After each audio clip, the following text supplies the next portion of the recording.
Байгаль орчны яамнаас сумаар усан самбхийн газрын хил хязгаарыг ер нь ханаас тогтоодیں۔ Тэр ер нь наашлуул цаашлуулах асуудлын одоо шийдвэрлэдэг эрх мэдэл нь ер нь хэнд байдгийг.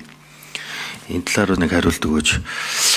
Ер нь тэгээд энэ түгээмэл дарагцтай ашигт малтмал дээр бол орон нутагт бол аюу хүнд явдаг шүү дээ. Энэ угаасаа ерөөсөө юунд бол байдаггүй. Тусгай зөвшөөрөл олгогддоггүй. Аюу цөөхөн байдаг. Одоо за би бусад аймагуудыг мэдэхгүй байна. Гэхдээ сумдуудад бол энэ түгээмэл дарагцтай ашигт малтмалын одоо тусгай зөвшөөрөл гэж бараг олгогддоггүй баг. Манай аймагт бол сумдуудад яадаг вэ гэхээр одоо айлууд нэг ингээд хашаанда байшингаа өргөдгий. За одоо улсын төсвийн хөрөнгөөр ч юм уу орон нутгийн төсвийн хөрөнгөөр бүтээн байгуулалт ажил хийгдэг гэвэл нөгөө нэг авдаг газараа бүгд мэддэг. Ямар ч зөвшөөрөл шаарддаггүйгээр бүгд тэндээс очиод авчдаг. Элс эрэхтэй бол элс авдаг газараас авчдаг. Чулуу эрэхтэй бол чулуугаа авчдаг. Хайрга дайрга эрэхтэй бол хайргаа үсээр тэндээс авчдаг. Тэгээд би бас энэ уянгаа гишүүнтэй санал нийлэх гэдэг байна л да. Ер нь бол энэ одоо байгаа зохицуулалтаараа хуулийг хэрэгжүүлэхгүй байна. Тэгээд яг энэ хуульд нэмэлт өөрчлөлт ороод энэ асуудлууд яг бүрэн шийдэгдэхгүй ийм зохицуулалт харагдаад байгаа юм л да.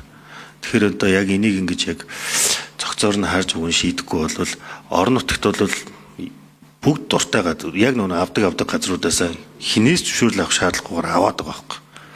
Тэгээ энийг бас биднээс яах юм бэ гэдгээ ярих хэрэгтэй. Өмнө нь бол тэрийг зохицуулж чадаагүй байхгүй.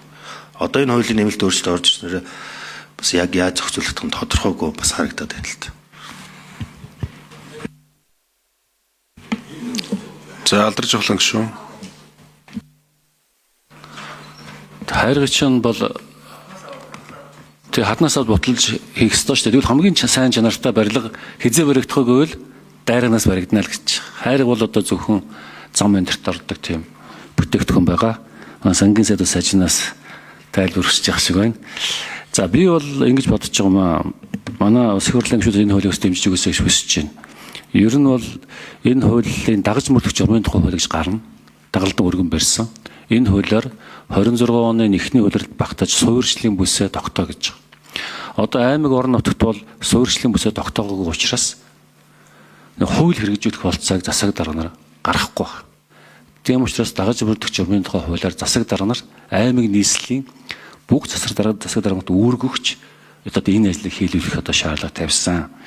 За уянгаа гишүүн, бямсрын гишүүн хоёр ярьж байгаа өмнөх хуулиар явчих юм биш шүү гэж болж тэр өмнөх хуулиар явах гэхлээр 200 м бол хангалтгүй байгаа юм аа.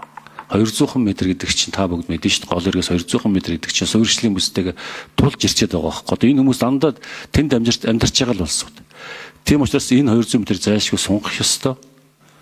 Тэгээ энэ асуудлуудыг ер нь ганцхан Улаанбаатарт ч биш Монгол улсын хэмжээнд энэ хайрга дайргын холбоотой хуульчилж шийдвэрлэхгүй болохгүй гэж үзэж байгаа. Тэгээд энэ хууль гарснараа бас ялангуяа манай нийслэл хоттой энэ замбрааг олгогдсон байсан. Одоо та хэд маань одоо био шоу сонгоны тэнд яваад үзэх юм бол дайн болцсон юм шиг байна. Тэгээ ажлын хэсгэн дээр байнгоороос гараад тэгээд энэ нөхөн сэргээлтийн асуудлыг бас нэмж дуусгах нь зөв юм болов уу гэж би бас бодож байна.